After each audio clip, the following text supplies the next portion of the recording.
Seltzer Kings. Podcasts. At Sierra, discover top workout gear at incredible prices, which might lead to another discovery. Your headphones haven't been connected this whole time. Awkward. Discover top brands at unexpectedly low prices. Sierra, let's get moving. This episode is brought to you by Indeed. Stop waiting around for the perfect candidate. Instead, use Indeed sponsored jobs to find the right people with the right skills fast. It's a simple way to make sure your listing is the first candidates see. According to Indeed data, sponsored jobs have 4 times more applicants than non-sponsored jobs. So go build your dream team today with Indeed. Get a $75 sponsored job credit at Indeed.com/podcast. Terms and conditions apply. Come again? Explosives.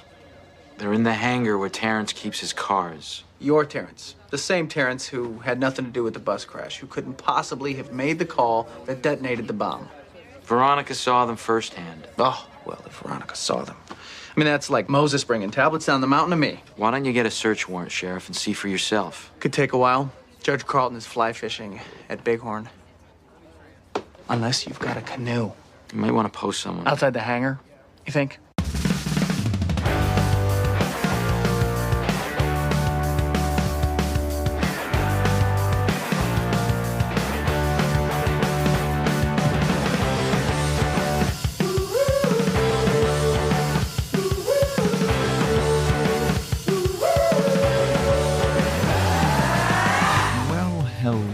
Hello, everyone out there in the world, in the entire world. Welcome to another episode of Boys Watching Veronica Mars.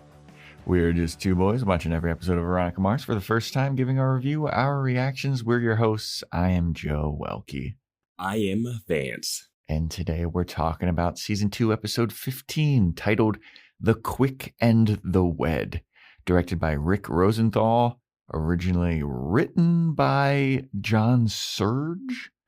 The air date was March 22nd, 2006, to an audience of 2.34 million people. And before we get into this episode, everybody, go back a week in the podcast. Give that Halloween Buffy rewatch with James III another listen. Go on YouTube. Check out the video podcast so you can see what we look like when we're doing this shit. You can notice that I've got a ice pack on my arm because your boy is injured. You can notice that Vance, I don't know did you do anything? I don't know what you do. You're drinking from a Buffy mug usually. Did you have the Buffy mug for that one? This is the weirdest pitch for an episode. It's a good recap of Buffy as a whole with a couple of boy Buffy lovers.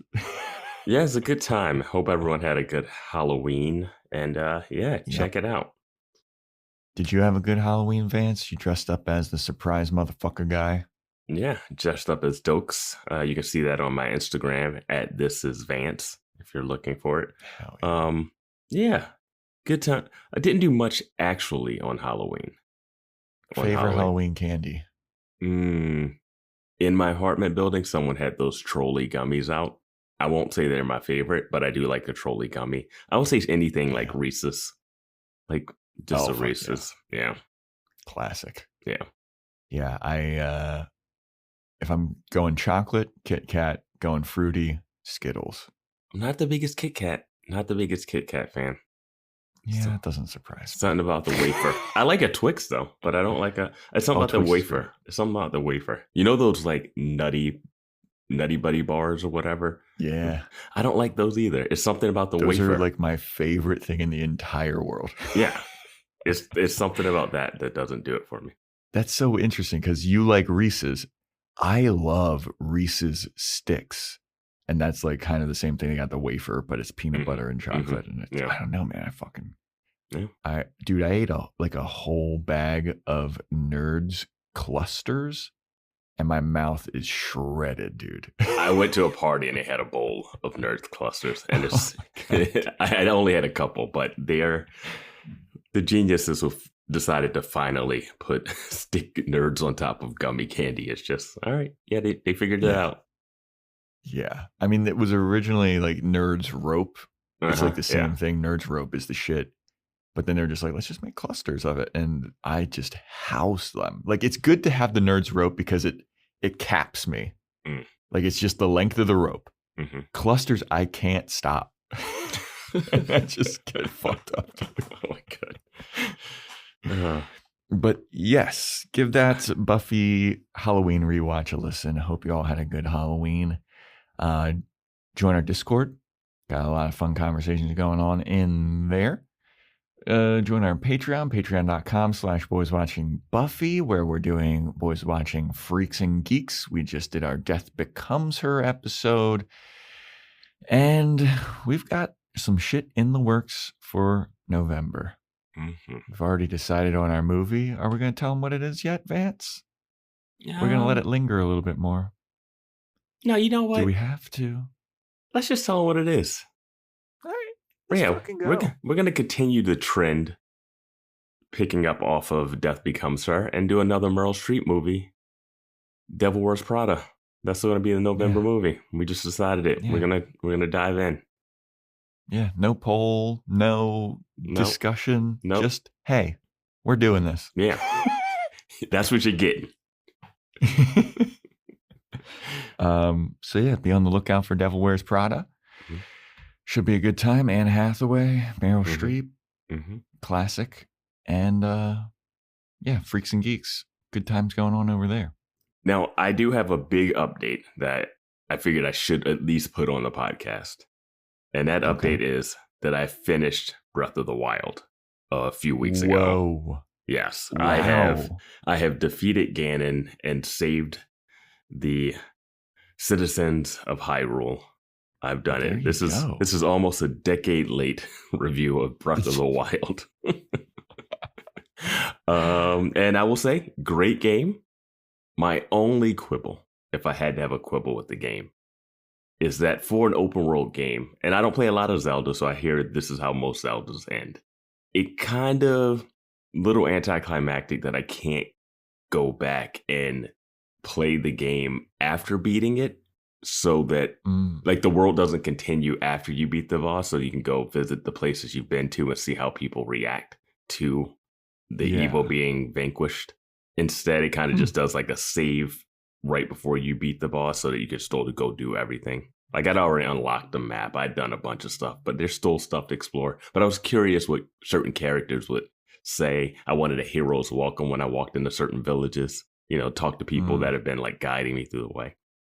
Small quibble. Can you do like side missions still? Yeah, you can still like do side missions, but it will be like as if you haven't beaten the boss.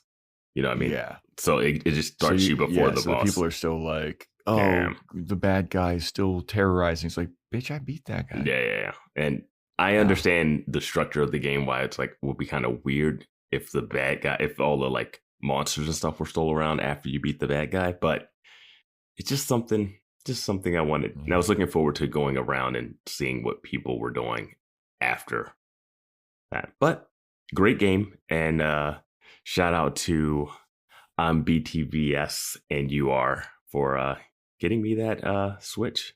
You know. Vance up with the Switch. And that's why we're doing Veronica Mars, everybody. That's not why, but it's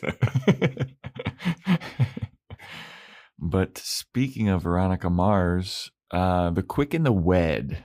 I'm going to pop open this cherry slush because your boy needs it. Had a late night last night. Did not sleep well. I also have a cherry slush. And I might double up. I might fucking go, hey, pause in the middle of the podcast. I'm getting another one. Just fucking have a heart attack on air. And I want to give a shout out to, I forget if it was Ari Targaryen who got me the actual Breath of the Wild game. I believe it was. Yes. Apologies if I am falsely crediting and not crediting someone for that. But thank you to all the listeners for, everything you do for us. Yeah, listeners are fucking great. They hook us up with some dope stuff, including the energy drinks. Mm-hmm. Very thankful. Very, very thankful for you guys. Okay. The Quick and the Wed. our predictions. Okay. Right before the predictions, I just wanted to follow up that Kylie from the previous episode was played by Kristen Cavallari, the reality star who was also Jay Cutler's ex-wife. So found that out afterwards. But just so people know, or if they want to go back. My prediction was that Terrence Cook's fiance comes back into the picture. No. And Joe said Logan elopes with Hannah. Didn't happen, but you're closer than I am. Yeah. Well, all right. You know, I feel good about that prediction, though. That was my prediction. I felt good about it. Yeah, your prediction was pretty good, too. Yeah. But, yeah, it has nothing to do with any of that. Nope. And I'll be honest with you guys. It's been a while. There was some scheduling stuff. My parents came to visit. We did the James III Halloween recap. We've been off of Veronica Mars for a second, but thank God that this episode started off with a legitimately 3-minute long recap of everything that's been going on in this season, which felt egregious to me. Not only this season, last season, Lily Kane's murder, the sex tapes, Aaron Echolls, Curly Moran, Terrence Cook, Gia not taking the bus, the PCHers infighting, Weevil accusing Thumper of killing Felix, Weevil beating up Curly, Beaver starting the real estate company, Veronica seeing bombs in Terrence Cook's car hangar. I was like, I had to stop to see how long this recap was. So I was like, Jesus Christ, dude. But I was thankful for it this time. It's been a lot. Yeah. 42-minute episode. 3-minute recap. Yeah. Sizable chunk. Yeah. But the episode opens up right where the last one left off, with Veronica telling Keith about the explosives and the detonators that she found in Terrence Cook's car hangar that he keeps his car in. That is Woody Goodman's that he loans out to Terrence Cook. And Keith is like, "Are you sure it was explosives?" And Veronica is like, it had C4 written on it. And I was like, dude, that bus would have been nothing. They blow up buildings with that. That bus would not have existed. It would have been obliterated. Somehow Meg was just in a coma, though. Just long enough for her to die, give birth and die. Yeah, if C4 went off of that bus and it crashed, it's no way. But now Keith is all sad because he went to bat for Terrence Cook, but pun intended. And now it's looking like Terrence Cook is a suspect. Like, of course. But I don't know why. Bro, they're private detectives. Mm-hmm. They immediately jump to Terrence Cook. Don't think that it's Woody Goodman's hangar. The fact that Terrence Cook would have C4 and that would be his plan to wipe out gambling debt. What an extreme. Yeah. But yeah, they're just like, well, Terrence did it. He must have done it. Mm-hmm. So Keith goes to the sheriff's department and tells Lamb about it. And Lamb is just like so flippant towards Keith. These last 2 episodes of Lamb, he is just way too snarky for someone who lost sex tapes and a cane. Yeah. Yeah, dude. Like, he went on a wild goose chase in Mexico, got the wool pulled over his eyes. He's a big dummy. He tried to go toe-to-toe with the FBI who emasculated him. Every step that he's taken has been wrong. Yeah. Even his step of declaring the bus crash due to the driver. Yep. Yeah. Yep. But anyway, so he's like, "Oh yeah, Keith, sure." And Keith's like, "Come on, will you at least look into it?" And Lamb's like, "Maybe I'll look into it. Maybe I won't. Who knows? I'm Sheriff Lamb." So Keith's like, God damn it, why do I keep telling you information? I should just go investigate this shit myself. Mm-hmm. So then we cut to what Vance predicted would be amazing. A made-for-TV docuseries called The Tinseltown Diaries about Aaron Echolls and his fall from grace. Yeah. And it's like, he had it all. Fame, fortune, a wife, a family. And one decision after another just led to his peril. First it was the cradle robbing. Then it was the wife disappearing. And now he's accused for murder. And Dick Casablancas and Logan are watching this. Uh-huh. And Logan's like, hey, man, can we turn the channel? And Dick's like, no. I want to see how this ends. He does not read the room at all. Dick is just, it's wild.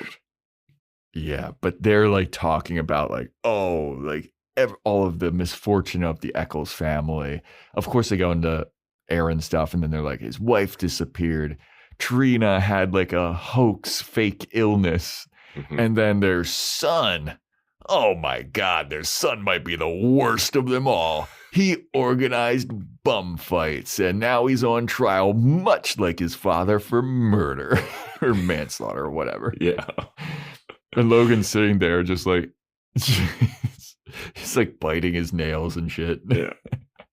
And they cut to Hannah's mom watching this. They cut to a bunch of people watching this, but they cut to Hannah and her mom watching this. And then Hannah's mom goes, that's who you're dating? Yeah. She should know this already. Yeah. Yeah. And this is like a scandal in the city. Small town. They keep talking. This is a 1 Starbucks town, people. Yeah. And they also interview Aaron Echolls, and he's like, I didn't kill Lily. There's no tapes. The prosecution's we've been asking for it. The defense has been asking for it. And then he blames Duncan for the murder. Yeah. And it says, where did he go? And it's like, man, I already see the writing on the wall for this right here. Yep. Yeah. He's like, where are the sex tapes? I don't think they exist. Yeah. I didn't do it. And then. Yeah. Yeah. Wow. But when he throws out the like, why don't they look into Duncan? Mm-hmm. Where did he go? He kidnapped the baby. He's got a history of like violence. Like, what the hell? That's going to be plausible defense, man. Yep. Reasonable doubt. He's planting the seeds. Except that he tried to kill Veronica, so he'd still probably... Which doesn't come up. They seem like they forget about that and the guy he knocked out. Yeah, well, I mean, that's also why, nobody knows who Veronica is. Yeah. Because they just keep forgetting about that part of the story. Where he locked her in a fridge, which she could have gotten out of. Oh, boy. Tried to light her on fire. Yeah. But yeah, Veronica, eventually it goes to Veronica watching this at the Java, the hut. And Wallace's little girlfriend, she comes over and she's like, hey, Veronica, can we get our drinks? Because Veronica's just been kind of staring at this with holding a bunch of coffees. So she goes over to Jane's table, and Jane's sister Heidi is singing karaoke at this place. And Veronica drops off the drinks, and it turns out it's Heidi's bachelorette party, and she's marrying some old money guy, Paul Mann, who's like just some rich guy in Neptune, I guess. There's so many random rich people in Neptune too. I know. Did we already have a lady that was she was rich, but she was trying to be secretive, marrying the guy who was staying at Nick Cage's house. Yeah. Yeah. The secret heir to the whiskey fortune or whatever. Yeah. But yeah, she's got a huge ring and everything, and Veronica sees a girl like spiking the drink. And they're doing a bachelorette scavenger hunt, and this was just like stop one of the bachelorette party where they had to like sing a slutty song or whatever. Yeah, and get a round of coffees. What song they were singing. Yeah, right. This place definitely serves alcohol. I Right? I wouldn't think that there would be karaoke at a coffee place. This place makes no sense. It's a place that you bring people on dates, but it's a karaoke. Well, you can take people on dates to a coffee Not place. the type of dates that people are taking people on dates to. Like, these are like sit down, we're about to have a dinner dates, not like let's go out for karaoke and have a party date. Now, in this place's defense, there is a coffee place in LA called Alcove that does have dinner and food and stuff. And I've gone on dates at Alcove. Yeah, but they don't have a karaoke. They don't have karaoke. Exactly. That's like any coffee spot. You would never have karaoke. That just like ruins the vibes of the coffee place. Definitely not out in the middle of the floor. It would at least be in a back room. Yeah, there would be like maybe like an acoustic guitar player singing their shit. I don't know. But that's the extent of it. Yeah, it's a wild place, man. Yeah. But yeah, this is the first leg of the Bachelorette scavenger hunt, and they're going to be out on the town doing all their other shit. So then we have Keith. He's hanging out at the hangar, and he walks up to Sheriff Lamb. He's like, hey, did you find the explosives? Was it explosives? Was it C4? And Lamb's like, oh, Keith, you Charlie Brown-headed fool. I'm going to tell you nothing, okay? You're going to have to find out at the press conference with the rest of the public, you skis ball. And Keith just like rolls his eyes, looks to his left, and he sees an auto detailing truck called Magic Touch. That truck is trying to pull into the hangar. The cops stop him, and he pulls away. So Keith is like, wonder what that Magic Touch thing is all about. So then he gets back into his car, and it's like, okay, he's going to definitely investigate this Magic Touch thing. So then we go to Veronica at school. Jane runs up to Veronica, and she's like, Veronica, I need your help. My sister's missing. Heidi is gone. And I think this is where we get the theme song. And I paused because we're 10 minutes into the episode, a quarter of this episode, and we still hadn't heard We Used to Be Friends. Well, technically 7 minutes if you take away your 3-minute recap. Yeah, the 3-minute recap too. Yeah. I mean, there's a lot of shit going on in this, dude. Yeah. I mean, they did the full Tinseltown Diaries. They really had to set that up for what they're setting up later. So, yeah. So we get some more information from Jane about where Heidi was last seen. Her friends dropped her off at her hotel at 2 a.m.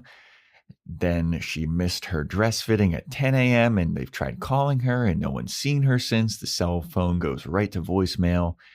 And Wallace shows up and he's like, maybe it's just Heidi doing Heidi shit, you know? She almost drowned at the beach the other day. And Jane's like, ugh, Wallace, duh.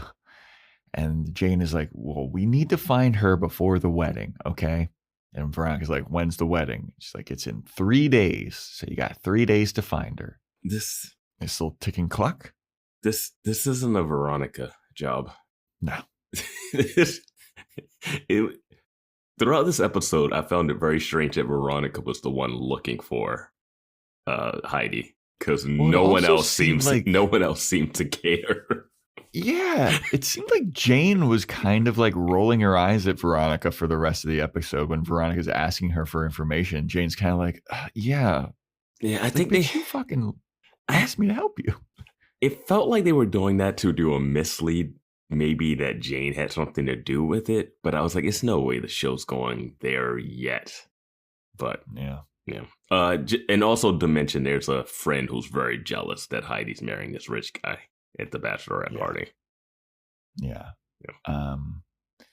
So we go to Sheriff Lamb doing his press conference, and he's talking about how Terrence Cook is going to be arrested on 8 counts of murder because he found explosives in Terrence Cook's hangar. And Keith is watching it on TV, and he's just like, this fucking guy, he'd be nowhere without me. But then he gets a call from Veronica, and Veronica's like, hey, I need some help. My friend's sister's gone missing. Will you run some shit for her? And Keith is like, yeah, sure, sweetheart. Shouldn't you be in school? And she's like, yeah, that's why I'm asking you to do it, dummy. I got to win that Kane scholarship. So you do this and I'll get to math class. So then after she hangs up the phone, she sees Logan smooching all up on Hannah, and Logan's invites Hannah to his place after school, and Hannah's like, I hear you inviting me to your place, but all I hear is I want sex. And Logan goes, I'm sorry. I know you just said other things, but all I heard was I want sex. And Hannah's like, and Logan's like, I love the idea that this is happening out in the open in the quad after everyone the night before was stopped watching the psychic, and they had Tinseltown Diaries on. No one's bringing anything up to Logan. No one's like laughing. No one's like, Hannah, oh my God, you're making out with the Tinseltown Diaries killer, son. Yep. Like, yep. It's fun. That's just the respect you get at Neptune High. Mm-hmm. They don't want to. They want to give him some bit of anonymity still. Yes. They got a stern talking to from the guidance counselors at Neptune. They're like, hey, don't bully Logan Echolls. He's got a lot going on. I mean, what's her name? Paris Hilton got shaded for less, I mean. Yeah. Because you would think his dad killing Lily, who was the queen of all the 09ers, I think there would be some people on Lily's side being like, hey, fuck you, Logan. Because, I mean, everybody was coming down on Tessa Thompson's character for her dad's accused stuff. I don't know where she is this episode. Well, Vance, I think you're forgetting a very important detail about Tessa Thompson's my God. character. Yes, I forgot. She's like slightly taller than most girls, so they hate her. Yeah, that's she's got curly hair. Yeah, the curly hair. That's what it is. Yeah. Yeah. You're curly-headed freak.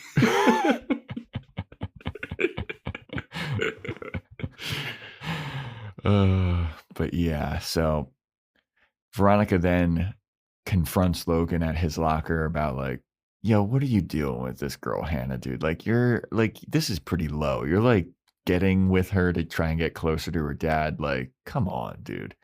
And Logan gives her a little, slide finger down her chin, and he goes, you're really cute when you're jealous or whatever. And he walks away, and I'm just like, damn, dude. He boops her on the nose. Oh, he boops her on the nose. Okay. Yeah. Yeah. She should have grabbed. I wonder if she ever learned how to fight. She should have grabbed his arm and like twisted it or something. Yeah. After that Fitzpatrick's encounter, she should have started taking some fucking karate or something. Yeah, honestly. But then Veronica has like the look on her face like, oh, Logan got me.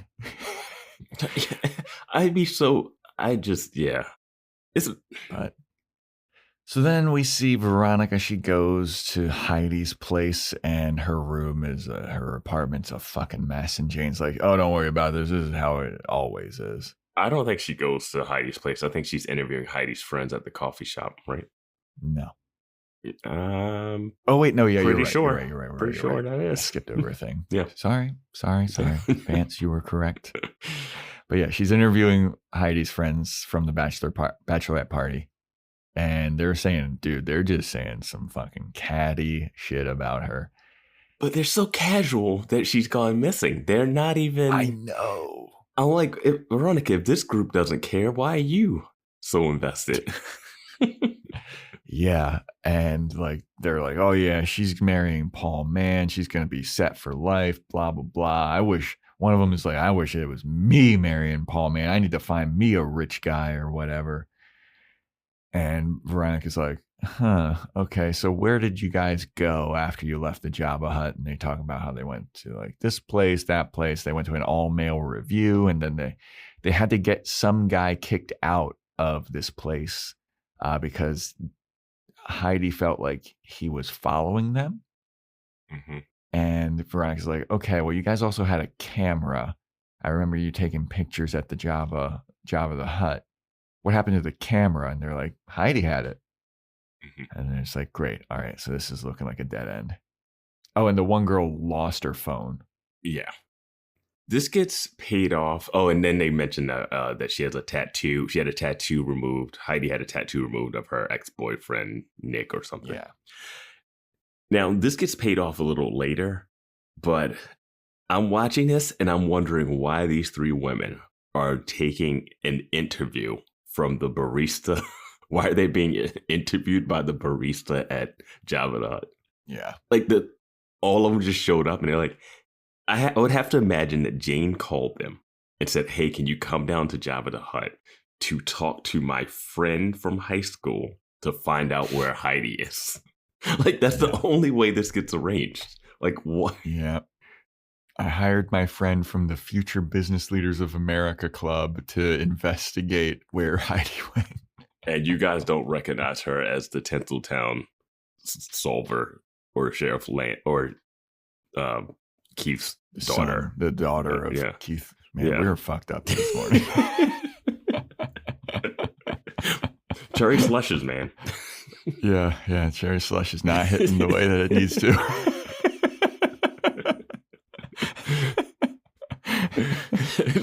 Sheriff Lamb's son, Veronica Mars. Oh no, the multiverse is split. We were from a different. We energy drinked ourselves into a multiverse dimensional. No, we're rift. talking about Victor Mars, the other show in the multiverse. Oh yeah.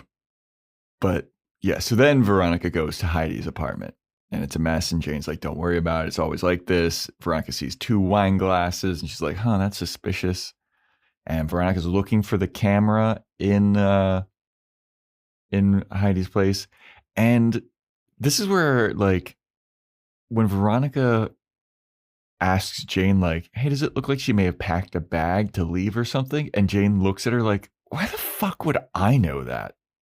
I was like, what's your attitude? I half get it because, I mean, I've watched enough of these detective shows and stuff to know, like, oh, you check packing a bag. This happened in Dollhouse, the show that we reviewed on Patreon. There was a scene where they had to deal with something like that, which was insane. But I could see a teenage girl at this point not really knowing how to check if her sister packed a bag. What was more confusing to me was that Jane is in the apartment and opens the door from inside. It's not like they went there together. Mm-hmm. And I don't think Jane lives with her sister.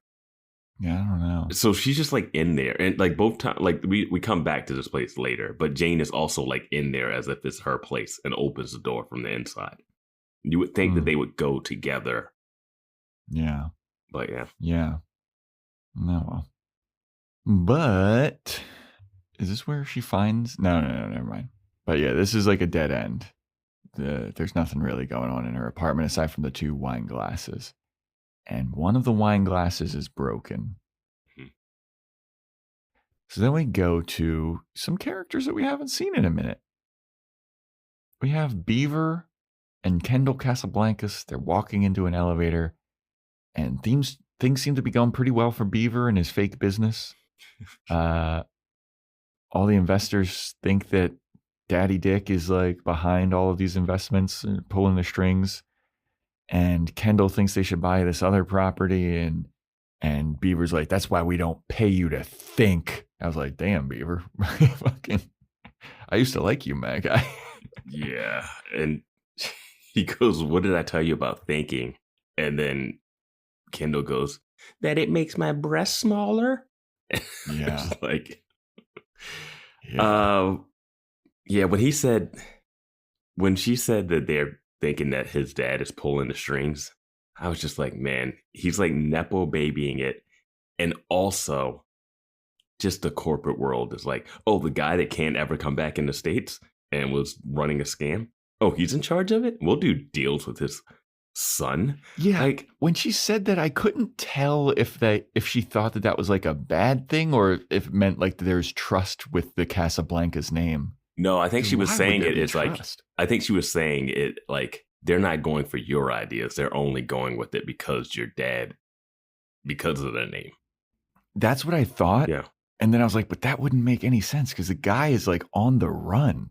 Dude, have you people. been following any corporate news? Like, this is like exactly like this is exactly what would happen. This is why I was like, it's so sad and so true. The guys on the run are like, hey, well, that guy did make money, so yeah, he can bankrupt a company like 1,000 times. And be like, but still, that guy, he did good stuff though. Yeah, they were like, well, I'll get rich off of this. Who cares? It's like, oh, just. So true, so disgusting, but yeah. And then Beaver's like, "Fuck it, I'll coast off my dad who hated me. I didn't like him, but I'm just because they're still using the Casablanca's name, which I know. Kendall's doing it, and also like Beaver's also there. Yeah. I'm just like, oh my god.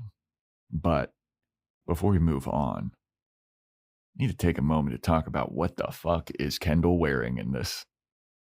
She's got a hot pink short sleeve sweater with black outlined pockets right over her boobs. And then elbow length opera gloves. Those gloves, when she goes to touch Beaver's face, I was like, why does she have gloves up to her elbows? What is she wearing? Is that like what she thinks business attire is? Like, she's like, I gotta really wow these investors. Let me bust out the opera gloves. Honestly, if you go to an investor meeting with a high school kid and Kendall, I'm like, what are we doing? What is this? We got 3 women just listening to a barista grill them about the whereabouts of their friend that they don't care about. And here we got a meeting full of suits in a boardroom just listening to Kendall and this kid. Who looks like he's playing dress up for business. Yeah, dude. I mean, but I was just like, what is this outfit that Kendall has got on? What's the purpose behind it? I don't know what she's thinking with it, but yeah. I mean, she wants to get deals done. She's got some ideas, and he's not buying it. And then he mentions that the Kane house is up for sale, and then she also goes. They have a back and forth where she talks about, oh, I use my feminine wiles to like take down my adversaries. And she's like, what if you were my adversary? And then she says, oh, you know, all the stuff is in my name. And then he smirks like, yeah, I know. And I was like, oh boy, what is the plan? Kendall's getting set up. And I think they're doing another move later. Okay. I don't know the full scope of it, but I think I know one angle. And I'll talk about it later. All right. Interested to hear your theory that you have. I have a theory. Blah, blah, blah, blah, blah. So we have Logan with Cliff. And Cliff's telling Logan, like, hey, we got a trial date set for 60 days from today. DA is offering us a plea bargain for involuntary manslaughter. The max is like 11 years, but you'd be sentenced for 4. And if you have good behavior, you can get out in half that. And Logan's like, what? 2 years in the clink? I refuse. I will not take that deal. And then Cliff is like, the prosecution has witnesses. And I don't know if you know this about yourself here, Logan, but I think it's going to be hard to find a jury that doesn't hate you. You know that you're not liked in this city, right? And juries love to convict rich white boys. And I was like, what America are you living in? I was like, didn't we just have a jury duty scene where if certain people weren't on that jury, those boys would have gotten away? But I did like that he says that people don't like Logan, which the show decides to show that kind of afterwards, but like we haven't fully seen that people don't like Logan. I mean, I don't know how they could have a jury that doesn't know who he is and like No, I mean, you a can't. fair jury. No, it's impossible to have an impartial jury at this point, especially if the trial is going to take place in the town, which it would. I think this would take place in like LA County or like whatever county outside of it. County, Balboa County. But outside of that, everybody in this town. Oh, I don't know. Actually, some people seem to walk around and not seem to know who Logan or Veronica. You know what? Good point. Good point. And his mom could be on the jury, be like, "Wait, that's the guy? Wait, my daughter's dating that guy." You heard she was dating some guy named Logan, who goes to the school, and there's a very famous Logan that was in the news all summer. But sure, yeah. That's the guy who was just checking fantasy scores in my computer. But now Logan brings up, which is something that I think that you brought up, that Logan goes, "Hey man, even if I did stab Felix, it was in self-defense. I was being jumped by a gang of people." And then Cliff goes, "Yeah, and I plan to argue that, except that the eyewitnesses didn't see a gang jumping you. They just saw 2 or 3 people and you stabbing them or whatever." And Logan's like, "Well, I'm turning down the plea regardless." And Cliff is like, "Fine. You're stupid." He says it more eloquently. There's a whole joke about like, what should I wear? And he goes, "Well, on the court date, I'll be wearing my I'm with stupid shirt." Yeah. I was like, damn, Cliff. I'm excited to see Cliff in the courtroom if we get a chance to. I mean, this episode had my 2 favorite characters in it, and I was so delighted. Yeah. I love Cliff. They had Hannah and Cliff. Your 2 favorite characters. Oh my God, Hannah. Hannah's got such a, this is going to be a little shallow thing. Her head is weirdly shaped. She has a skinny face. She's got a very skinny, she's got oval like a face. long, skinny face, kind of like a bean head too. Mm-hmm. Yeah, she's pretty, but I just noticed these things, and then decide to say them into a mic. Yeah. Hey, we're podcasting. Yeah, talk about something. I notice some things, and I never say them. All right, fine. So yeah, then we have Veronica and Wallace. They're looking into all the ATMs Heidi hit up. They were at a diner, and Wallace is like, "What if somebody's like forcing her to take the money out?" And Veronica's like, "That could be something." Also, Wallace notices like, "Hey, that's her car. Actually, it's been abandoned here in this diner parking lot." So Veronica calls the sheriff's department. And she's like, "Hey, we found like this missing person." They were like, "We're not doing anything about it for 48 hours. So then Veronica breaks into the car. A missing white lady in Neptune? Yeah, please hold.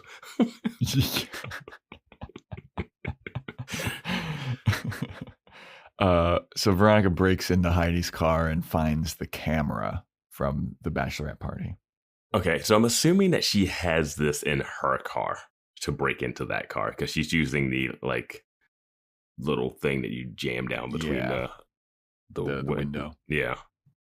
Okay, because I was like, there's no way that's in her pocket, but I guess they drove to this diner. Okay. Yeah. So then we go to Keith. Keith is at Magic Touch Auto Detailing, and he asks the worker, he's like, "Hey, you work for Terrence Cook?" And this guy's like, "Yeah, he has me come and detail his cars once a month. I'm like on the fucking spot. If I'm not there at exactly when I'm going to say I'm there, he's calling me. He's asking where I'm at." And Keith is like, "All right." Which, that's fine, but I don't buy it because that would imply that Terrence Cook is there while he's detailing the cars. Yeah. Like, I wouldn't. I'm like, "Hey, come every month, detail the cars." Am I going to just be sitting there in like a folding chair while you do it? Like, what? You're 3 minutes late. Yeah. You could be gambling with that time, man. And you know it's no phone service. Another busload of kids. Yeah. You got to be putting C4 detonators together. Yeah. But Keith is like, all right, so you're there every month on the dot. Did you know anything about these explosives? And the guy's like, I was there last month. I didn't see any explosives because he had the explosives right where I had the chamois. And I didn't see him there last month. And I didn't see him there this time either. So I don't know what. Well, he didn't go there this time. Oh, yeah, he didn't get to go there. But he's like, the last couple times I've been there, I didn't see any explosives. And Keith's like, all right, I like you, auto detail shop. Like, they seem to have like a nice little camaraderie going. No, it's more that Keith is smirking because his heroes now has like a reason to not be guilty. It's like Keith is smirking. The magic touch guy is also smirking. Yeah, it's something about the scene that just seems so convenient. The guy's like, yeah, show up. And it keeps like, so the cabinet that's up to the left of the, like, so detailed. And he's like, yep, I know that one. That's where I keep the chamois. Nope, didn't see anything last month. And it's like, and that guy doesn't ask, hey, what was all that about? You know, the detail is not like, what was that about or anything. I guess he saw the news story. He's not freaking out about the fact that he's about to lose a little bit of return business if Terrence Cook goes to jail. He mentions that Terrence Cook used to have like 30 cars. Now he only has 9 or whatever. Yeah. He had 40 and now he only has 8. Okay. Which is something that we did bring up where you were like, if he's got gambling debt, just sell some of these cars, which it seems like he's been doing. Because he's got a lot more debt than he was in trouble, man. He's doing a lot of gambling in Neptune. Just go to Vegas, bet in a real casino. Yeah, with respectable casino owners, not these scumbags in Neptune. Yeah, we got that. Jam the cell phone signals, which we found out via Discord is illegal. Yeah, and we're recording this during the midst of the mafia/NBA gambling, betting ring stuff. I don't understand how it's illegal to run a private gambling game, but then you are cheating in it. Like, is it illegal to run the game, or is the cheating in the game the illegal part? Dude, I have no idea. I think if you go to a private game, you just got to assume you're getting ripped off. Yeah. Yeah, I mean, that's what happened at Logan's pool house. That one kid. Yeah. Can they be suing people for that? Like the game is fine. You guys had an illegal game. You guys had a game, but the fact that you guys rigged the game, that's when it becomes illegal. I don't know. It's just wild to me that like the FBI is investigating that. They always do that. It seems like such low level stuff. Yeah, I mean, the FBI is always a part of, I guess it's multiple states. I mean, it's not going to be like local cops busting it. So, yeah. But anyway, so we go to Veronica. She's hanging out with Jane now. She got the photos from the camera printed. And she's like, do you recognize the dude that was following y'all that got kicked out from the all-male review? Do you see him in the background of any of these? And Jane's like, I don't know if I will. Like, yeah, who knows? She's looking through. And Jane gets real shitty with Veronica again. She's like asking her to trace calls. She's like, isn't that what you fucking private detectives do? And Veronica's like, bro. Yeah, she's like, I tried calling her, but her phone was off. Like, you asked me to help you out, and I haven't even given you my rate yet. Right? But Veronica says that she got a phone call, or Heidi got a phone call, or made a phone call to a number that isn't in service, and it never was in service. And Veronica's like, which is very curious. I don't know how that happens.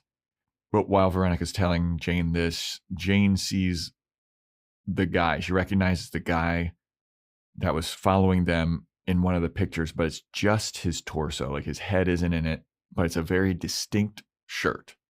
It is like a bright red orange thing with like a duck winking on the breast. And Veronica's like, all right, well, I'm going to investigate what this is. It's a bowling shirt. Maybe I can find out something about this little bowling shirt. Yeah, and this is the moment I wrote in my notes. How is Heidi's super rich fiance not hiring people to look for her?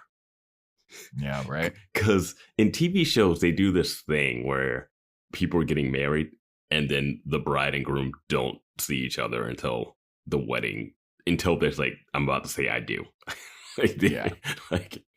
Like even though they live together, they just for some reason there'll be days and they're like, I don't know where she is. I don't know where she is. It's the like bachelor and bachelorette parties are like a week long. Yeah. Is the mom not like, hey, we got to get her hair done? Like, it's so much stuff. Like, the mom doesn't seem to care. Her friends aren't like, hey, so are we supposed to pick her up or any? Like, they don't seem to care. Yeah, and the rehearsal dinner, it's like a sham or whatever. They don't need to go to rehearsal dinner. Right? Dress fitting, nah. No, yeah.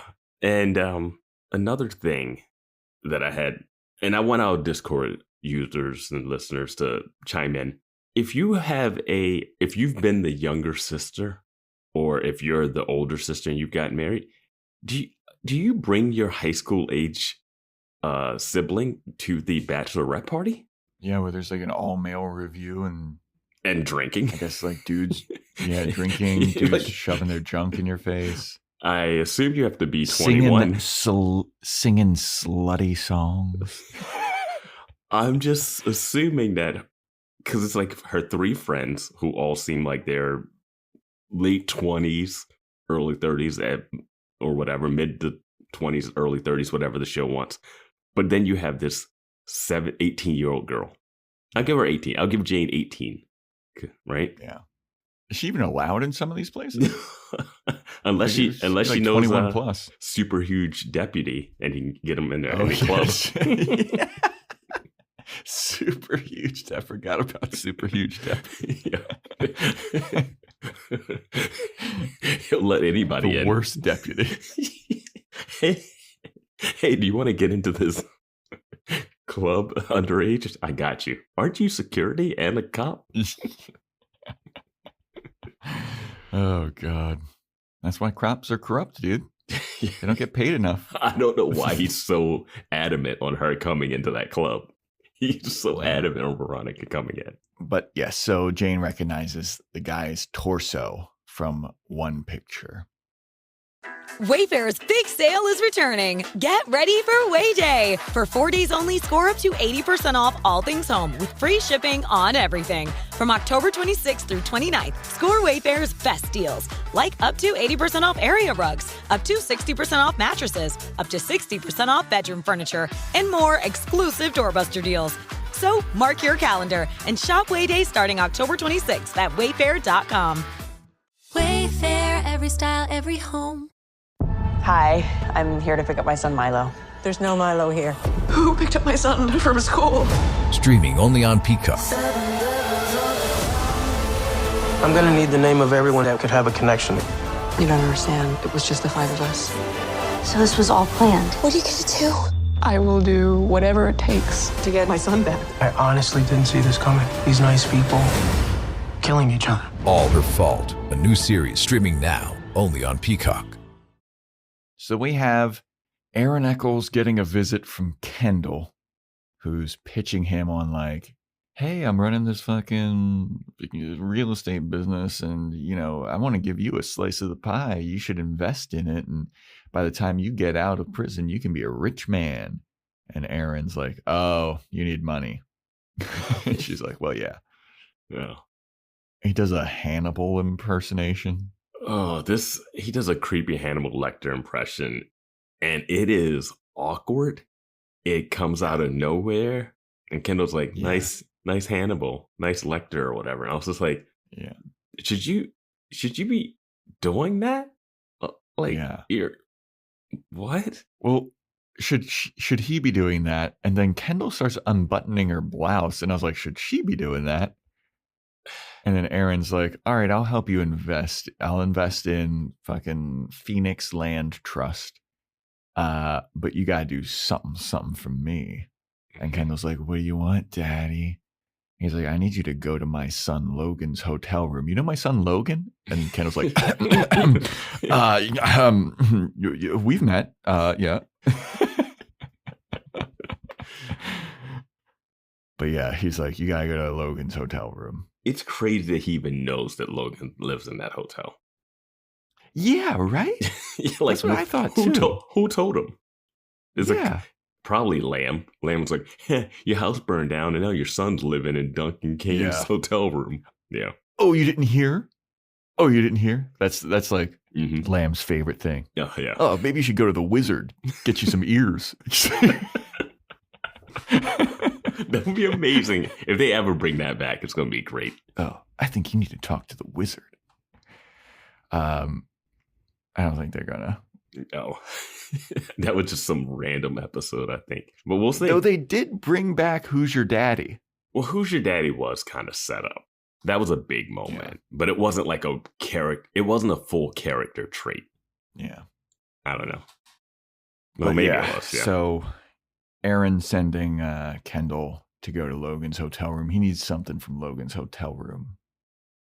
So then we go to Logan. Logan's at a convenience store, and there's some little baby PCHers looking at him, giving him the mean mug, and he walks out of the convenience store, and they spit on him, and he looks like devastated. He's like, I can't believe this. It's happening to me. I love that he just randomly goes in the store to buy like one beer or like some gum. He bought like Tic Tacs. Yeah, it's just like, dude, what are you doing, man? Like, you know the PCHers don't like you. Yeah. But so then he goes over to Hannah's later on, and they're watching a movie, and he's all upset. And she can tell. Before that, he gets spit on by the kids. Oh, I said that. Oh, did you? Okay. She's trying to cheer him up. She's kind of flirting with him. She gives him a fucking titty twister. And then the mom comes in while they're playing grab ass, and everything gets all serious. And Logan's like, oh, hello, Mrs. Griffith. And she's like, it's Devro and it's Miss. I don't know if that's actually her name, but yeah, she's not with that fucking scumbag plastic surgeon and cokehead motherfucker.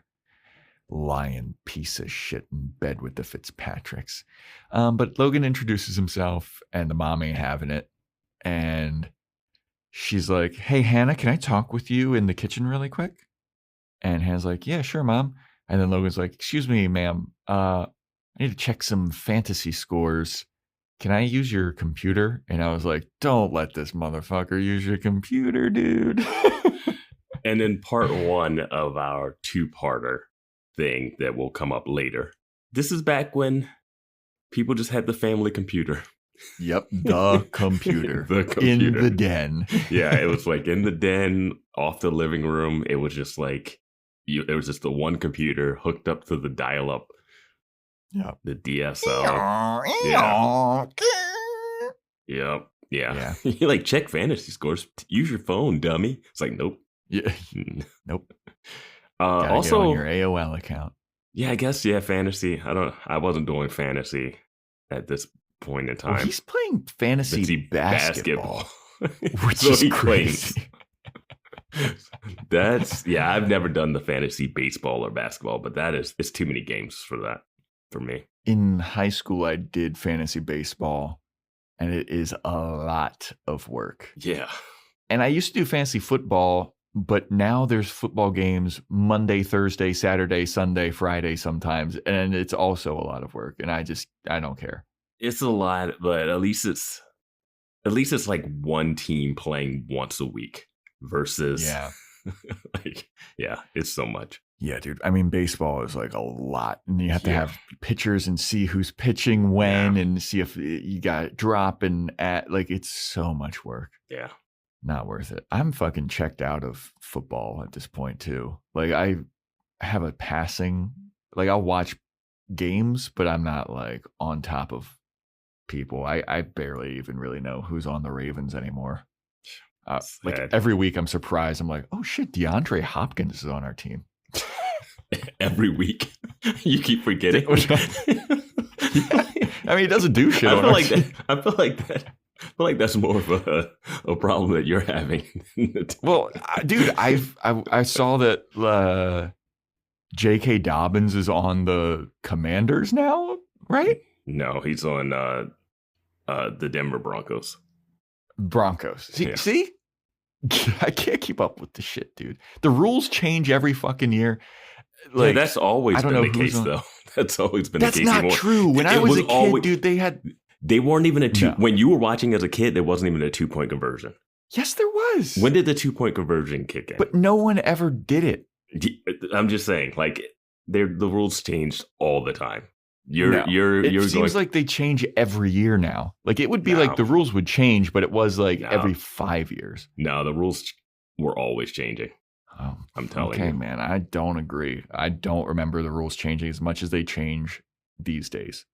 But yeah, so he goes on the family computer and he sends Tom, which I didn't know was his first name, the plastic surgeon, Dr. Griffith, an email about finding condoms in Hannah's room. So it's like Hannah and Logan are hooking up. He's making it seem like. And the mom he's typing as the mom to the dad to be like, we need to talk about our daughter and who she's, hanging out with. We need to talk now. So while he's doing that, he overhears Hannah's mom telling Hannah, like, what the fuck are you doing? You don't listen to me. This guy, Logan, is a piece of shit. He's a phony. He's just going to break your heart. I don't think you should be seeing this guy anymore. And Hannah's like, you don't know him like I know him. I've hung out with him for 3 episodes and he cares about me. He won me a teddy bear from my own stand. He bought me a slushie. We hung out at a bounce house together. He threatened my dad. Don't you like that? Hannah's mom calls him out for the bum fights again. They have a conversation that would have happened while they were watching the Tinseltown Diaries. But they have this here. And then Hannah's mom says something. And then Hannah goes, parenting books eschew sarcasm. Yeah. And my thought was, why would Hannah know what's inside of a parenting book? Yep. What? And then the mom goes, well, then, here, let me tell you this without any sarcasm. You should not be seeing this guy. He's bad news. And I love that she brought up bum fights. Mm-hmm. And then Hannah counters that with, that was a long time ago. What's a year ago? That was before he was on trial for murder, okay? But yeah, it's like, that was a long time ago. And then the mom's like, oh, okay, well then let's talk current events. He's on trial for murder. Yeah. And then Logan comes in. Another thing that's crazy is, well, I'll bring that up after this. Yeah, Logan comes in and he's all puppy dog eyes and he's like, oh, thank God for Tracy McGrady. Should we get back to watching the movie? Or, oh, Hannah's mom, that trash looks heavy. Let me take that out for you. And then the mom's like, fine. The mom's panties just drop right there. She's like, you know what? Actually, I like this guy. No one's ever offered to take out the trash. Was the mom holding the trash the whole time? When did she get trash? I didn't realize that. She's having she was just having a full conversation, and all of a sudden she has a bag of trash in her hand. When did that happen? I didn't notice that she had the trash in her hands. Like, I thought that she was just having a conversation with Hannah, but then all of a sudden she's got a heavy bag of trash. It's no way she would have had trash because she went to the living room to say, can I speak to you? She wouldn't have gone. Yeah. I guess, but I don't know. I don't know. But looks heavy. Let me take that off your hands, sweet mama. So yeah. So we have Veronica.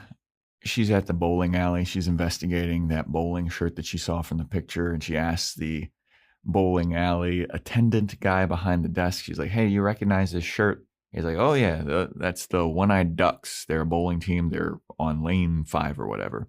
Yeah, perfect timing that you showed up on the right day that they actually have their bowling, you know? I know, right?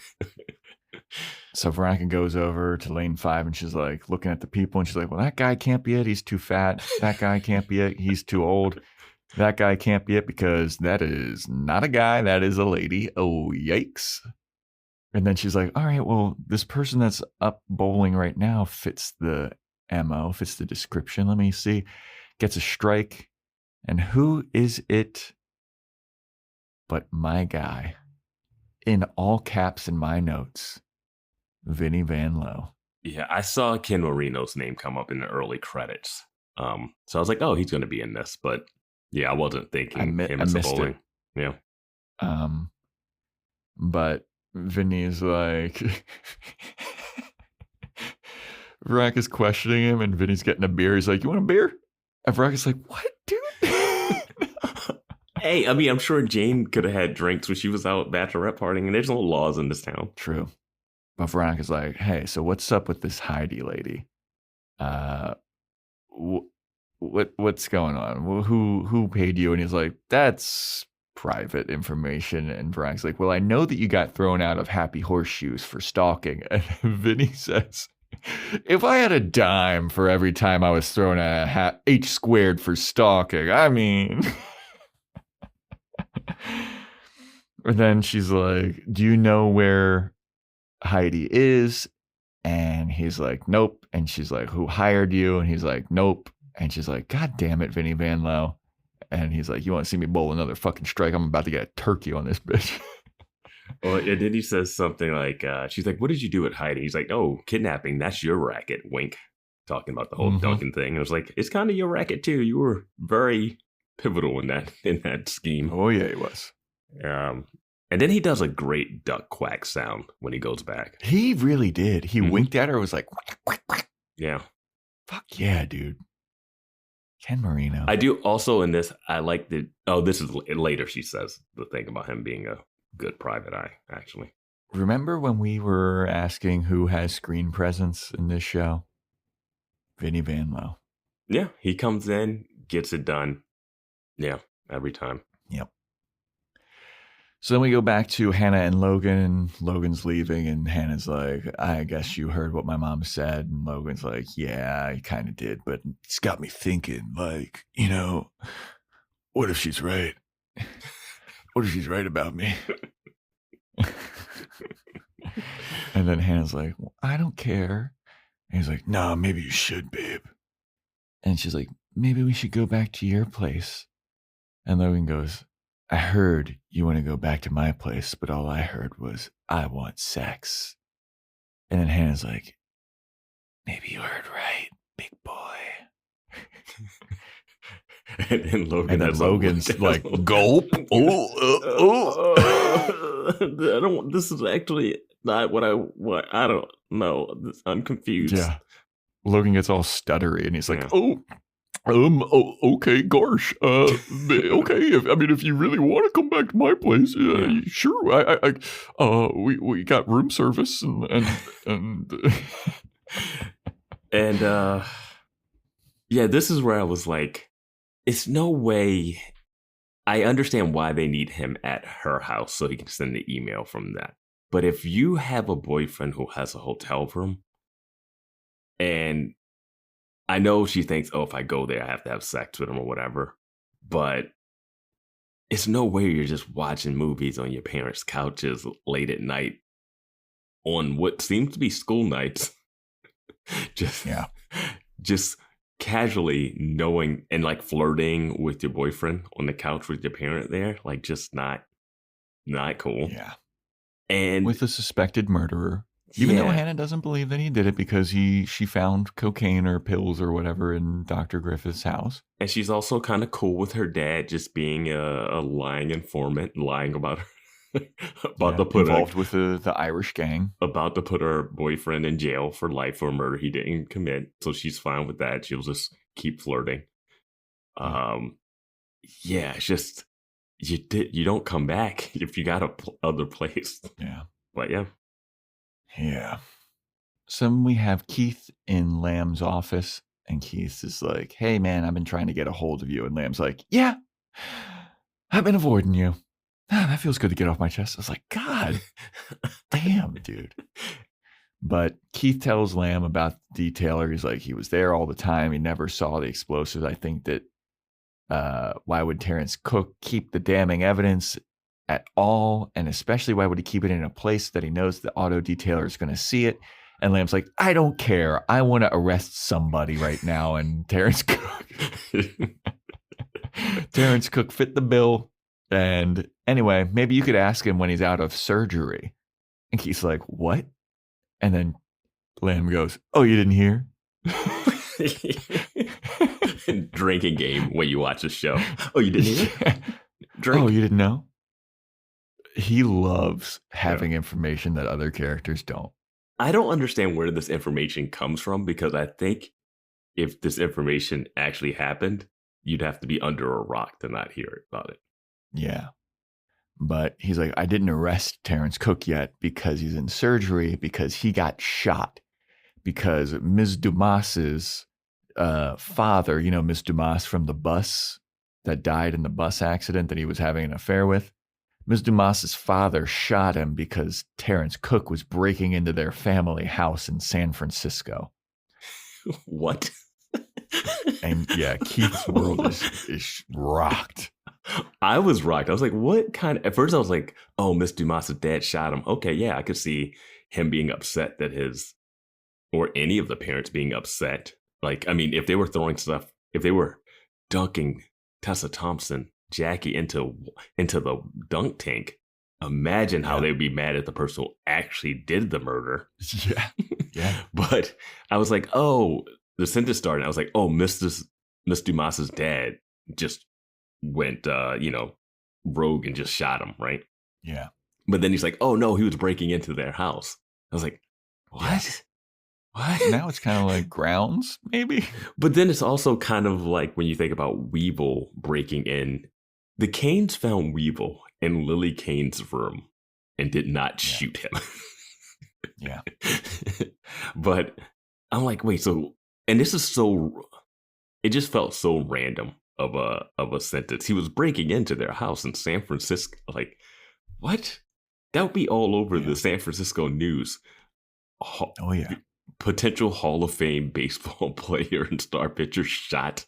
I mean, that'd be all over Neptune, at least, because he's suspected of murder. He's like being charged with 8 counts of murder. He's a MLB player, right? Not a minor league. Yeah, he's a former MLB. Yeah. His Hall of Fame is like in jeopardy. That's a national story. Like, yeah, that's not just a Neptune story. Yeah, that was like, remember when Sammy Sosa like bleached his skin? That was a national story. And he didn't even fucking get shot. Yeah. Did he have vitiligo?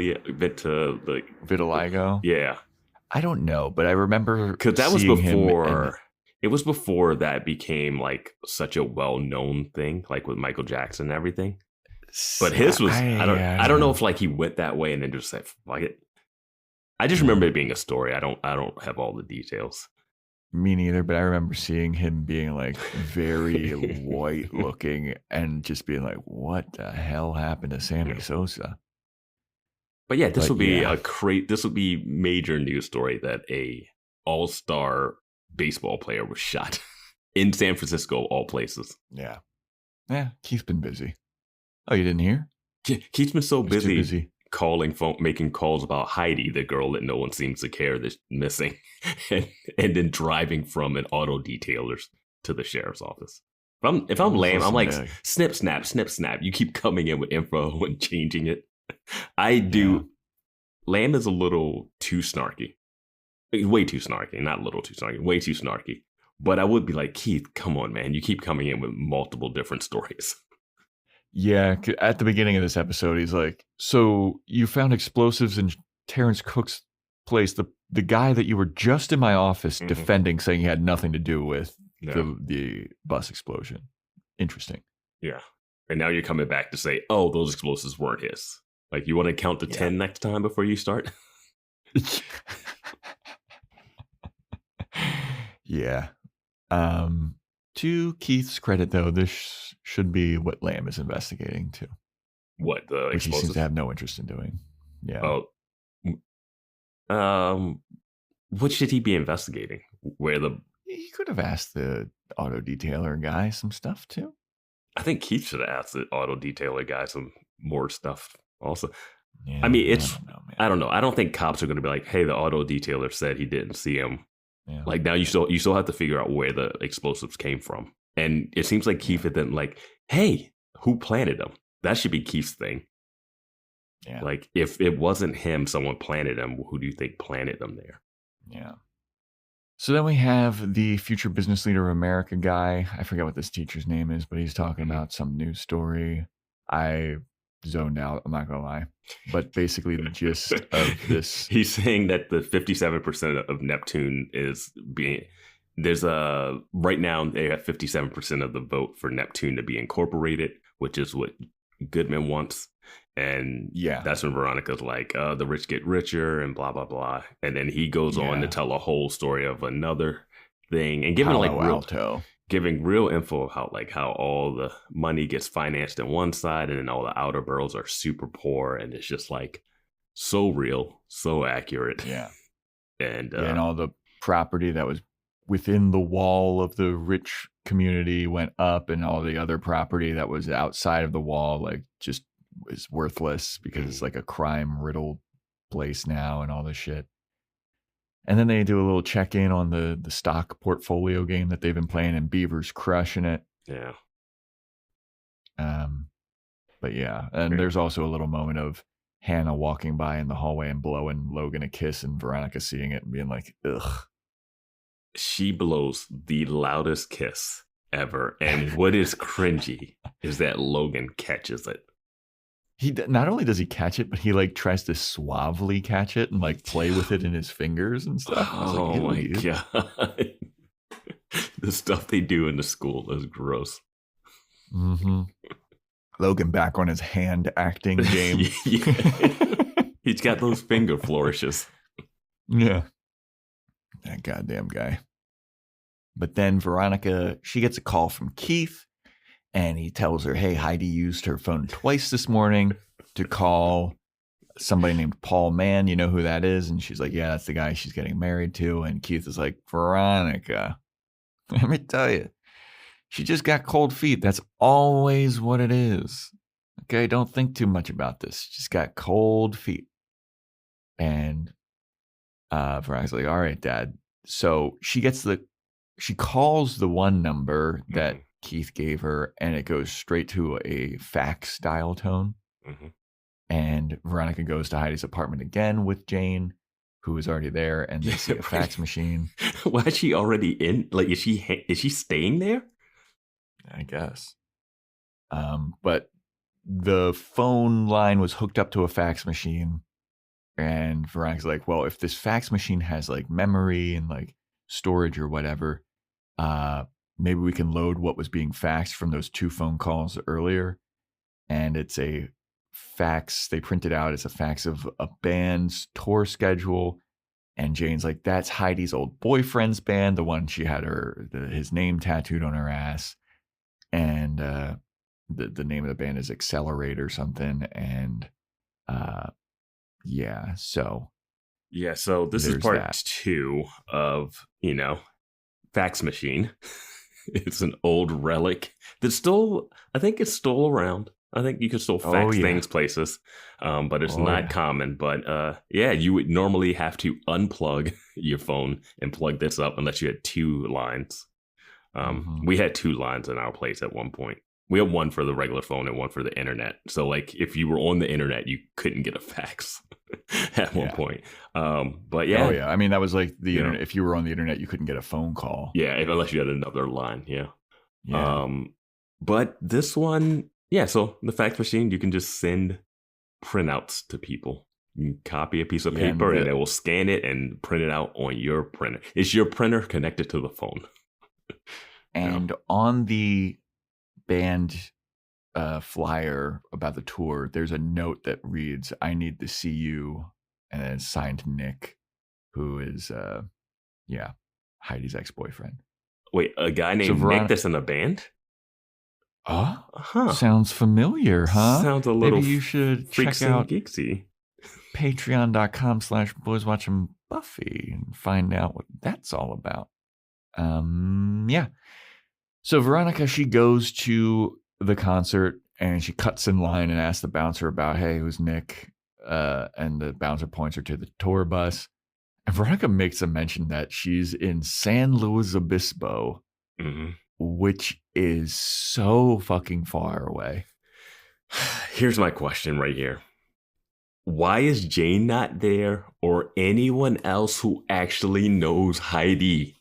It's slightly rhetorical because we've got main character syndrome. But why is this not hey, Jane, I think she's at this thing. Go find out. Yep. I'm not driving there on a whim. Well, she's not driving. She took a train, a 12-hour train ride. Like, why? for a hunch. She might not even be there. Yeah. I mean, the band's on tour. I just can't believe. Like, why are her friends there? Her mom, Jane, no one. No. And this is where it gets good. It does get good here because Heidi brings up some great points. Heidi's got some spunk. She's got some moxie. Yeah. But so Veronica gets on the tour bus and she finds Heidi there with Nick. Mm-hmm. And Veronica's like, Heidi, what are you doing here? And Heidi's like, who the fuck are you? Yes. And Veronica's like, your sister Jane hired me to find you. And Heidi goes, this is who my family hired to find me. The barista from Jabba the Hutt? Like, aren't you like 13? And Veronica's like, I am 18. She said and 12. She's like, yeah.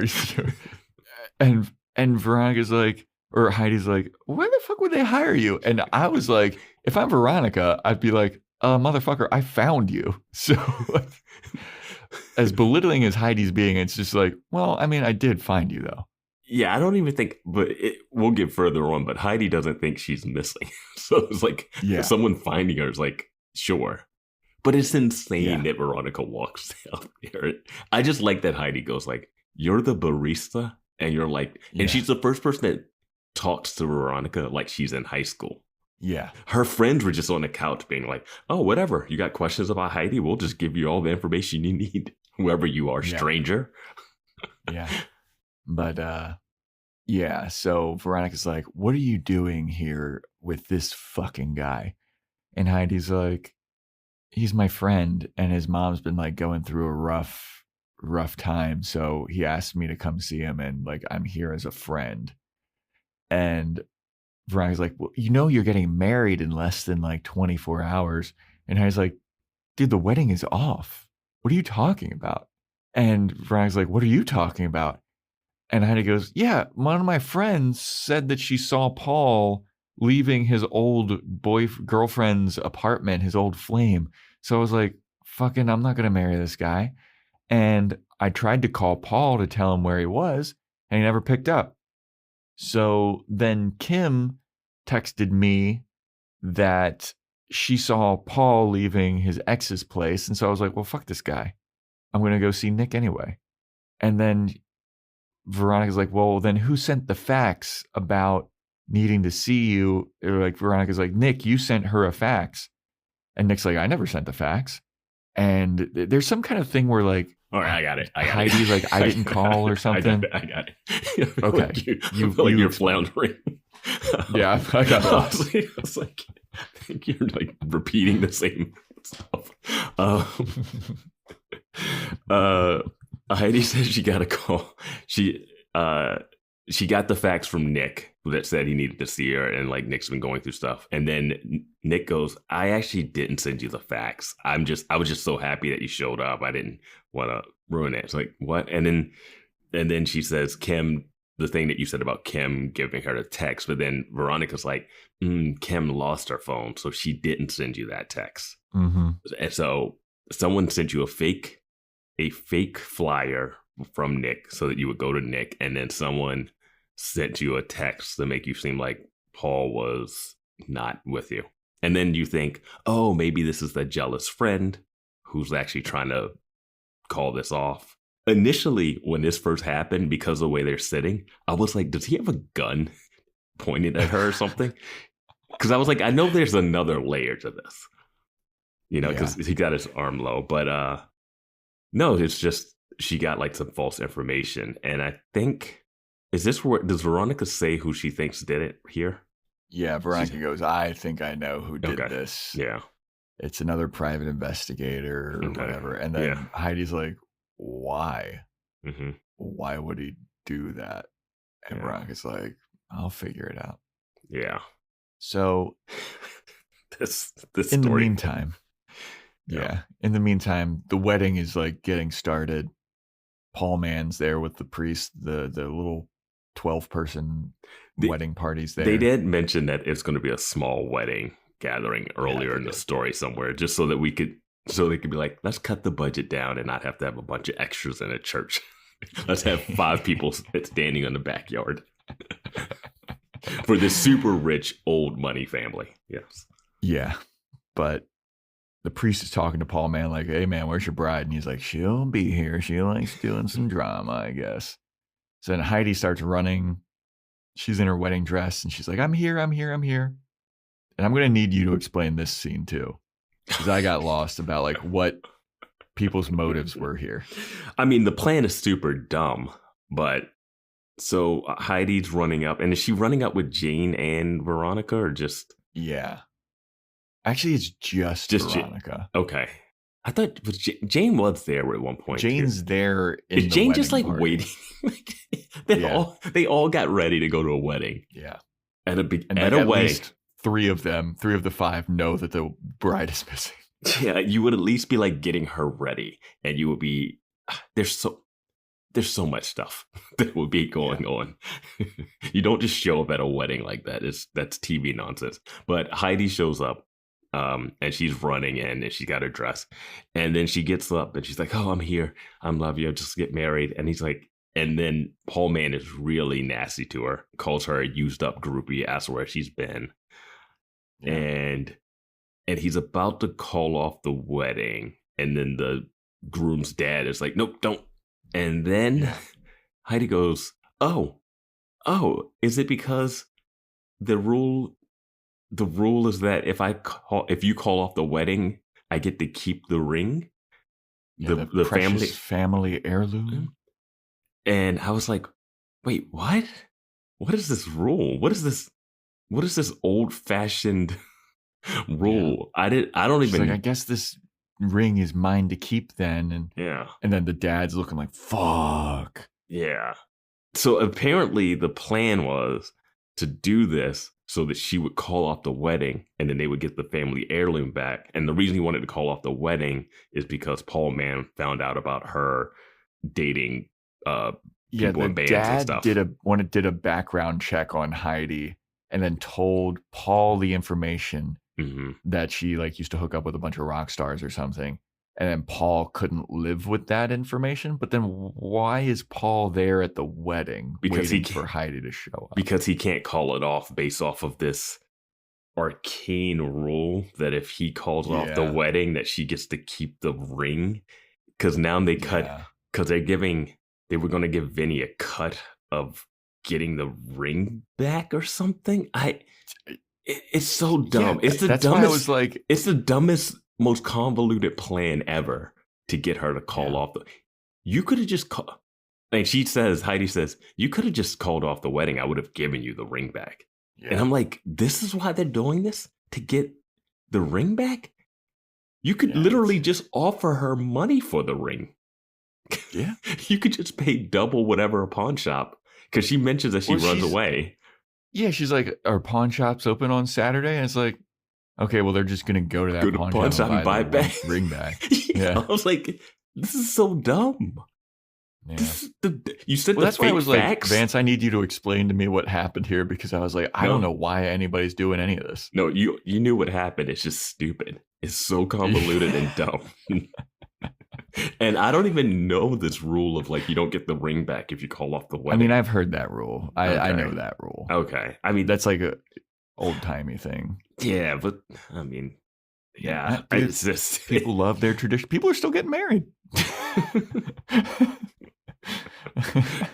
Don't know why you do that. But it's just when she said the pawn shop, I'm like, just get it back from the pawn shop. It's not even hire. You have a private detective, tell them to find out where she pawns it. Get it. Yeah. Pay Veronica fucking her $100 per day or whatever it is, and get Vinny to track it down. He knows all the pawn shop guys. Like this is so dumb. Yeah. But Heidi and Jane, they go off skipping away from the wedding, and they're all happy that they're not getting married to Paul Mann anymore, who's a real piece of shit. Great job. Great case. I'm happy for Heidi. Okay, so if Veronica doesn't get involved, Heidi just doesn't get the ring, which we don't know how much it is, and then she still would have gotten back with Nick, right? Dude, I have no fucking idea. I think the ending would be the same. She would just have a little less money. Yeah. So then we go over to Kendall. She's with Logan. She's trying to convince him to invest in the real estate thing. And Logan's like, I'm not interested. Why are your clothes still on? I'm like, dude, man, didn't you just have sex with Hannah? He's still got Hannah stank on him. And he's like, Kendall, take your clothes off. Yeah. But so then while Kendall is like wrapping up her presentation, there's a knock at the door, and it's Dr. Griffith. And he's like, Kendall's like, I'm going to go freshen up in the shower.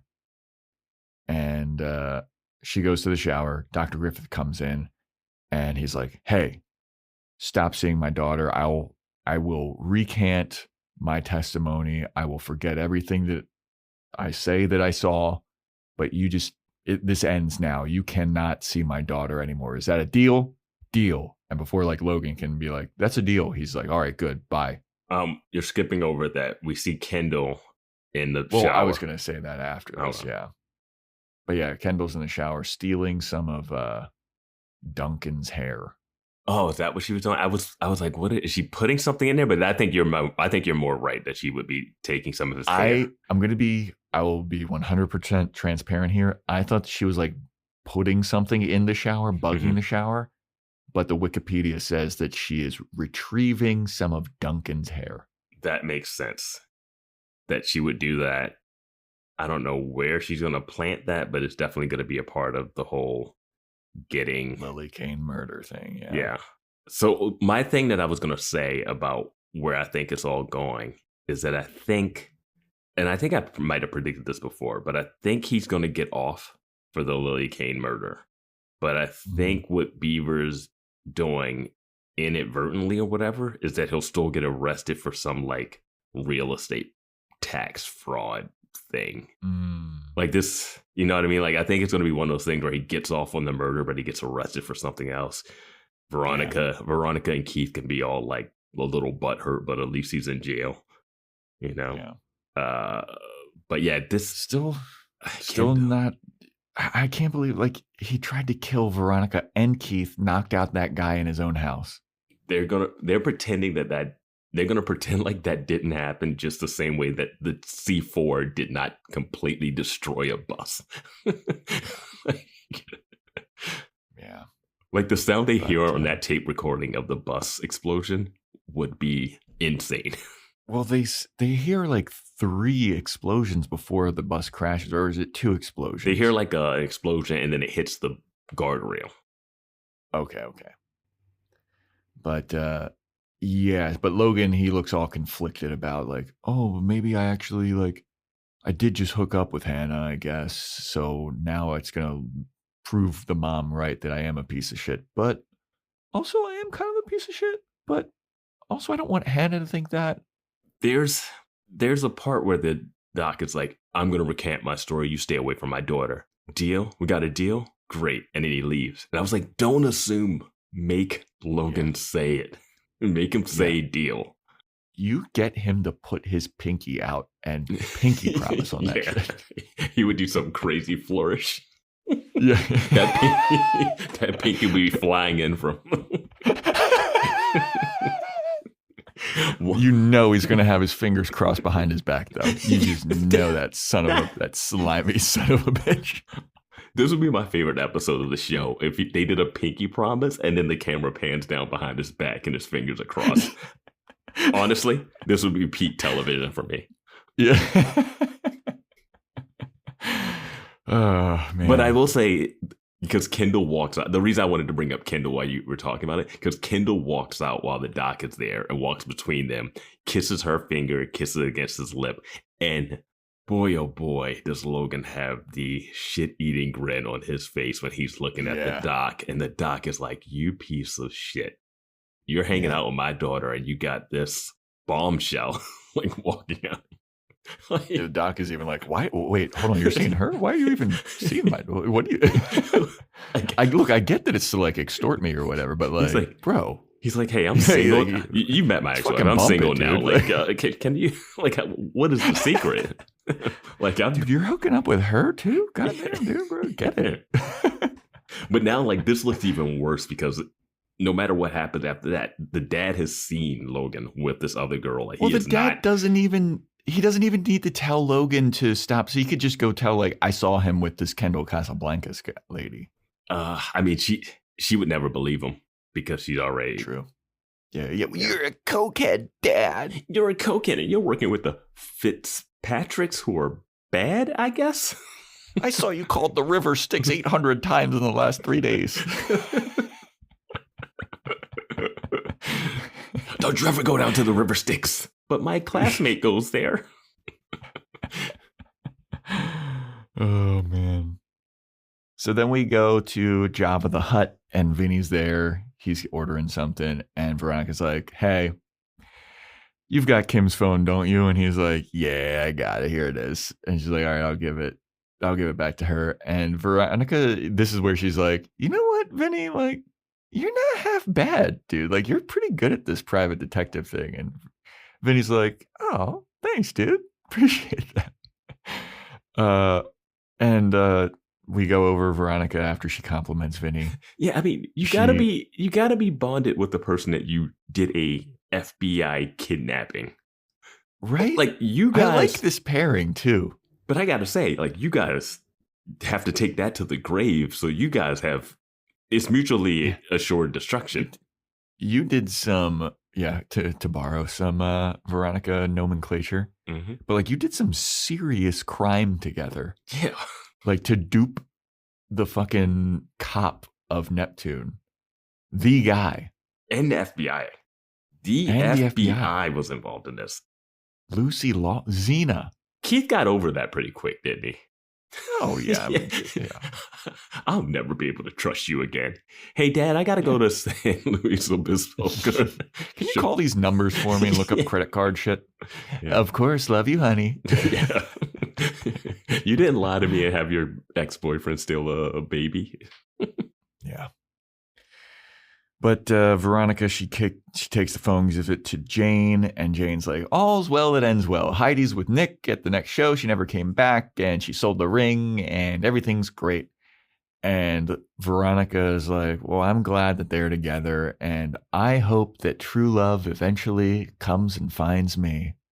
And then she walks over to get another fucking croissant or whatever, and then Logan Echolls shows up. Hint, hint. Hope the true love finds me. And Logan goes up to Veronica and he goes, Veronica, I need your help. I may have done something horrible. And Veronica's like, what is it this time? Cut the credits. He's gonna be like, I slept with Hannah and I'm using her and I feel bad. I'm gonna hurt her feelings. I'm like, that's so low on the list of bad things you've done. Right. Do you still own Weevil's house? Yeah, I was going to say, did you still burn down the community pool? Yeah, but that's where the episode ends. He's like, Logan's bum fights 2. It'd be bum fights 2. Oh my God, Vance. Remember I said that there was an episode title that haunted me that I saw ahead? Yep. We are here. We are here. Yeah, I just saw the name of the next episode. But before I reveal that, any last thoughts about The Quick and the Wed? Did you like this one? It's fine until you find out what the plan was, and you go like, this is a lot for this. Especially because we don't even introduce the parents. We do introduce the ring early. Yeah. But I wasn't even thinking like, oh, wow, she's not going to keep the ring. And, oh, it's a family heirloom. And like, I have no meaning behind the ring. It's like a rich person bought a big ring. Yeah. So, and then like maybe if the dad was involved a little bit more, so I know that they're pulling strings too because they show up like late. It's just so convoluted to get to where it needs to get. And then no one seems to care about where Heidi is. The cops don't care. Her friends don't care. Jane's mom doesn't care. Jane cared enough to say, hey, but she doesn't even seem like too worried. She's still like going about her day. But she's not like, my sister's fucking missing. Like something bad could happen. With Veronica at all. Like she's very flippant to Veronica and snarky and just like, dude, do you want her to find her or not? Like what? Did Jane not call the cops? Her sister's missing. Yeah, I don't know. Yeah. I don't know. Oh yeah, and Heidi's like she parked the car there and took the train. So that's why. So anyway, the next episode is titled The Rapes of Graff. And Graff is capitalized. Graff.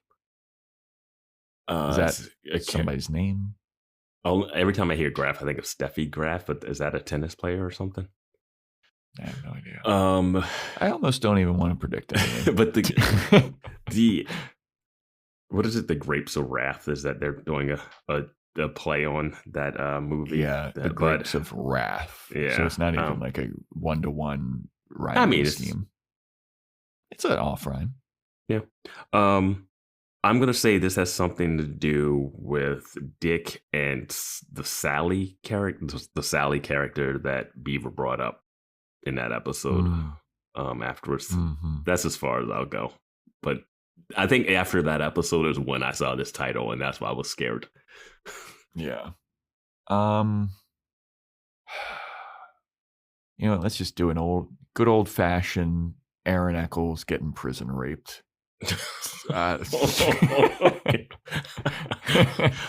Honestly, that might be a better outcome than what could possibly happen here. I don't know. I'm not excited about that prediction. Not excited about this episode. Not excited about this title. Dude, how do we not? Sorry, everybody. What is going on? Why can't we escape these things in this show? Yeah, I know. But that is that's the quick and the wed though. That was a good fun time. You know what? Yeah. Depending on what next episode is, this episode might get bumped up just for being simple and harmless. Yep. Some rich people wanted a ring back and they did something stupid. All right, fine. Yep. Yeah. Terrence Cook got and shot. And bowling was involved. Terrence Cook got shot. That got swept under the rug so it's such a random thing. Oh yeah, Terrence Cook, he got shot in San Francisco. Okay. Yeah. But that is a wrap, everybody. Thanks for listening. Hop on Discord. Link is in the show notes. Let us know what you thought about this episode. Join our Patreon, patreon.com/BoysWatchingBuffy. We're doing Freaks and Geeks. We just did Death Becomes Her, and we'll be doing Devil Wears Prada for November. Be on the lookout for that. We got merch, Amazon wishlist, Instagram, TikTok, @BoysWatchingBuffy, BoysWatchingBuffy@gmail.com. If you want to shout out, Apple Podcast 5-star rating and review, Spotify 5-star rating, screenshot it, send it into us. And stay tuned next time for when we unfortunately have to talk about the rapes of Graff.